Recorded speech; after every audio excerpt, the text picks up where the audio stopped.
Copy പുസ്തകം കൊണ്ടുവന്ന് കാണും അല്ല എന്താ? കോപ്പി പുസ്തകം ഇന്നും നീ കൊണ്ടുവന്നില്ല അല്ലേ? അച്ഛന്റെ കുഴമ്പ് വാങ്ങിച്ചോ മോളെ? ഈ കാവല് പണി എന്ന് വെച്ചാൽ ഒരുതരം നരകം തന്നെയാ. കമ്പനി ഗസ്റ്റ് ഹൗസിൽ ഇന്നലെ രാത്രി മുഴുവൻ കുടിയും ബഹളമായിരുന്നു. മുതലാളി എപ്പോഴാ ഗേറ്റ് കൂടെ പോകാന്നറിയില്ലല്ലോ. ഒരു പോളെ കണ്ണടച്ചിട്ടില്ല. എന്റെ കോപ്പി പുസ്തകത്തിന്റെ കാര്യം എന്താ? നീ ആ കയ്യിലിങ്ങനെ എടുത്തേ. അത് അലക്കില്ല അച്ഛാ, വൈകിട്ട് പൈപ്പിൽ വെള്ളമില്ലായിരുന്നു. അനിതാ, നിന്നോടാ ചോദിച്ചത് എന്റെ കോപ്പി പുസ്തകം? കോപ്പി പുസ്തകം കോപ്പി എഴുതി പഠിച്ച അമ്മ ഇപ്പൊ കളക്ടർ ആവാൻ പോവല്ലേ? കോപ്പി എഴുതാതെ ചെന്നാ മാഷ് ചീത്ത വിളിക്കാനെന്താ?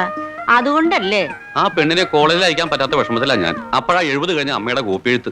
100% സാക്ഷരത നമ്മുടെ ജില്ലക്ക് നേട്ടാ മോനെ. ഇല്ലെങ്കിൽ ജില്ല അമ്മയെ പിടിച്ച് വിഴുങ്ങോ? എന്തൊരു ശല്യാടാ അത്. ഈ രാമായണവും മഹാഭാരതവും ഒന്നും വെറും കെട്ടുകഥകളല്ല. രാവണൻ ഒരു അസ്ത്രം ഇങ്ങോട്ട് അയക്കുന്നു, ശ്രീരാമൻ മറ്റൊരു അസ്ത്രം കൊണ്ട് തന്നെ തടുക്കുന്നു. ഒന്ന് അഗ്നിയെങ്കിൽ മറ്റത് ജലം. ഇതല്ലേ സ്കഡും പാറ്റിയിടും. നമ്മുടെ പുരാണങ്ങളിൽ പറയാത്ത ഒരൊറ്റ ആയുധവും ഇന്ന് വരെ ഒരുത്തിനുണ്ടാക്കിയിട്ടില്ല. ഈ നാപ്പാൻ ബോംബെന്ന് പറഞ്ഞ സാധനം എന്താണാവോ? അത് ഒരു പ്രത്യേകതരം ബോംബ. എന്താണ് പ്രത്യേകത എന്നാ ചോദിച്ചേ? അതായത് മറ്റുള്ള ബോംബിന്റെ അത്ര വലിപ്പം ഈ ബോംബിനില്ല. എന്നാ പിന്നെ ചെറിയ ബോംബെന്ന് വിളിച്ചാ പോരെ? മതി. എന്നാലും ഒരു ബോംബാവുമ്പോ അതിനൊരു പേര് വേണ്ടേ? അതാണ് നാപ്പാം. ഇപ്പൊ മനസ്സിലായോ? വെഡിത്തം പറയാതെ പൊതുവാളെ. വായിച്ചു കഴിഞ്ഞോ? അനന്തേട്ടാ, നിങ്ങൾ പട്ടാളത്തിലായിരുന്നല്ലോ. ഈ നാപ്പാൻ ബോംബിന്റെ പ്രത്യേകത എന്താ? നാപ്പാം അല്ലേ? ഈ നാപ്പാം ബോംബ് ഞാൻ അത്ര ഉപയോഗിച്ചിട്ടില്ല. ഉപയോഗിക്കേ?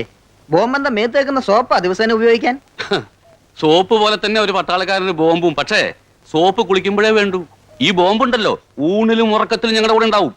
ശത്രുവിന്റെ ഒരു അനക്കം കേട്ടാലുടൻ ഞങ്ങൾ ബോംബെടുത്ത് ഒറ്റേറാ. അച്ഛാ ചായ കൊടുക്കുമോളെ. അച്ഛൻ ബോംബ് പറഞ്ഞ് ക്ഷീണിച്ചിരിക്കുക. പ്രൊഫസർ രംഗൂൺവാലയുടെ വീട് ഏതാ? ഒരു മജിഷ്യൻ ഉണ്ടല്ലോ. ബുക്കിങ്ങിനാണോ? ഞങ്ങളുടെ സ്കൂളിൽ. അയാളിപ്പോ പരിപാടിക്കൊന്നും പോവാറില്ലല്ലോ. 2 മാസം മുമ്പ് ഒരു സ്ഥലത്ത് പോയി തല്ലി കിട്ടിയ പിന്നെ എങ്ങും പോയിട്ടില്ല. ഓഹോ, ഇതാര് പറഞ്ഞു? നീ ഒന്ന് അപ്പുറത്ത് പോയി. നേരെ അച്ഛാ, മാജിക് എന്നും പറഞ്ഞ എന്തൊക്കെയോ അബദ്ധങ്ങൾ കാണിച്ചു അത്രേ. നിന്നോട് പോകാനാ പറഞ്ഞത്.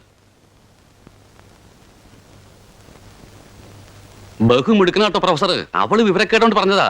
മായാവിക്ക് നല്ലൊരു പരിപാടി കിട്ടിയല്ല എന്താ? പാവം പട്ടിണിയാ. ഇന്നലെ ഉച്ചയ്ക്ക് എന്നോട് 5 രൂപ കടം ചോദിച്ചു. എന്റെ അപ്പം 3 രൂപ ഉണ്ടായിരുന്നുള്ളൂ. എടി ശ്രീദേവി, വല്ല ബോധമുണ്ടോ നിനക്ക്? അയാൾക്ക് മായാജാലം അറിയോ ഇല്ലയോ എന്നുള്ള അല്ല പ്രശ്നം. മിലിറ്ററി നിന്ന് റിട്ടയർ ചെയ്യുമ്പോൾ കിട്ടിയ പണം മുഴുവൻ അരിച്ചു പറിക്കിട്ടാ ഞാൻ ആ വീട് വാങ്ങിച്ചത്. അവനിപ്പോ വാടക എന്നിട്ട് മാസത്രയായി. അവന് വല്ലതും കിട്ടുന്ന തടയേണ്ട കാര്യം എന്താ നിനക്ക്? ഇവിടെ എന്താ ചെയ്തേ? നീ ആ പായ വിരിച്ച ഞാൻ ഇപ്പൊ വീഴും. എന്താ ഉണ്ടായത്? ആകാശം ഇടിഞ്ഞു വീണു.